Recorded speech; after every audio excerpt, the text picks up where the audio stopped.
there was a little town called Hamelin, surrounded by green woods and fields full of fruit and corn. The people there were happy and quiet, and as good or as bad as any people anywhere.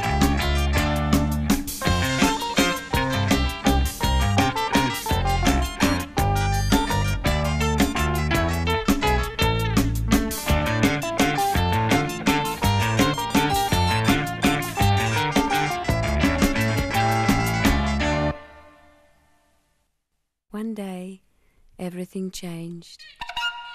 People began to notice that there were rats everywhere. Nobody knew how or why.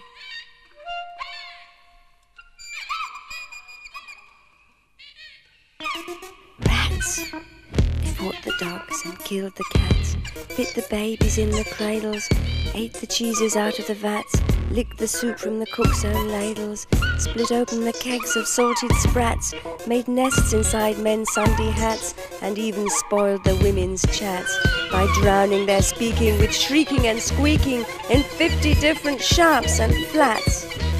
The town summoned the greatest rat catchers from all the towns around, but although they caught hundreds of rats, there were always more, squeaking and scuffling.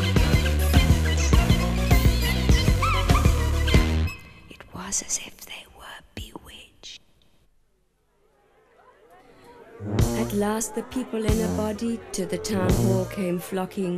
"'Tis clear," cried they, "our mayors are noddy, and as for our corporation, shocking to think we buy gowns lined with ermine for dolts that can't or won't determine what's best to rid us of our vermin." The mayor and councillors felt insane. "It's easy to bid me rack my brain. I'm sure my poor head aches again. I've scratched it so and all in vain. Oh, for a trap, a trap, a trap." Just as he said this, what should hap at the chamber door but a gentle tap? "Bless us," cried the mayor, "what's that? Only a scraping of shoes on the mat. Anything like the sound of a rat makes my heart go pitter-pat." "Come in," the mayor cried, looking bigger, and in did come the strangest figure. His queer long coat from heel to head was half of yellow and half of red.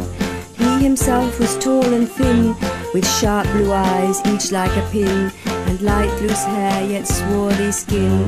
No tuft on cheek nor beard on chin, but lips where smiles went out and in.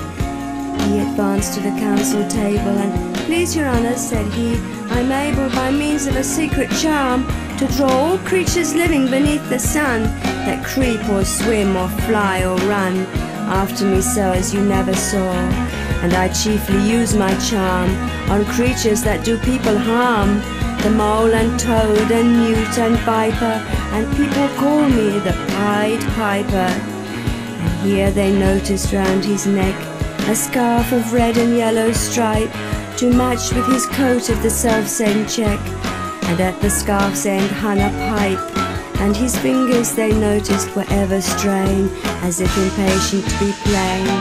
"If I can rid your town of rats, will you give me 1,000 guilders?" "150,000 was the exclamation of the astonished mayor and corporation.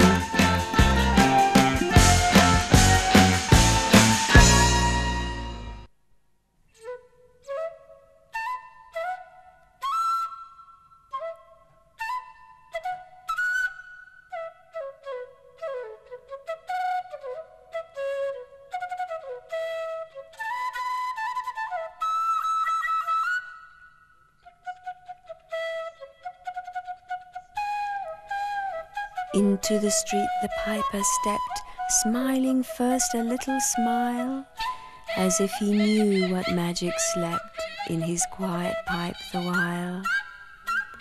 Then, like a musical adept, to blow the pipe his lips he wrinkled, and green and blue his sharp eyes twinkled, like a candle flame where salt is sprinkled.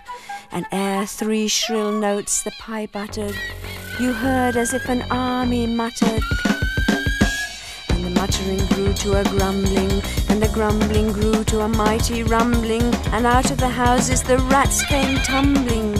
great rats, small rats, lean rats, brawny rats, brown rats, black rats, grey rats, tawny rats, brave old plodders, gay young friskers, fathers, mothers, uncles, cousins, cocking tails and pricking whiskers, families by tens and dozens, brothers, sisters, husbands, wives, followed the piper for their lives.